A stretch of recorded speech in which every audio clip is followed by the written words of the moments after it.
आली दिवाळी, दारी आकाशकंदील लावला, लाइटिंग लावली आणि मस्त संध्याकाळी असं स्किन केअर केलं. हॅलो, नमस्कार.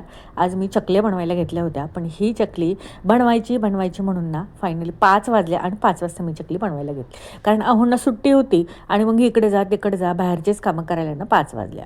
मग 5 वाजता ही चकली बनवायला घेतली आणि तुम्हाला माहीतच असेल चकली बनवायला किती टाईम लागतो आणि त्यातल्या त्यात ही तळायची म्हणलं तर त्याला अजूनही टाईम लागतो. खरंच चकली बनवण्यासाठी ना खरंच खूप पेशन्स लागतो. त्यामुळे मी काय केलं, निम्मंच पीठ घेतलं आणि म्हणजे 2 किलो भाजणी दळून आणली, 1 किलो भाजणीचीच मी चकली बनवायला घेतली आणि छान अशी काटेरी चकली ही माझी झालेली होती.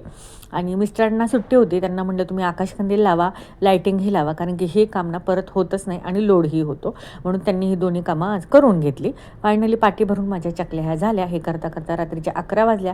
त्यानंतर फ्रेश झाले आणि स्किन केअर करायला घेतलं, कारण की ना आपण ज्यावेळेस कुठले पदार्थ तळतो ना पूर्ण ऑइल आपल्या चेहऱ्यावर येतं त्याच्यामुळं. चला बाय.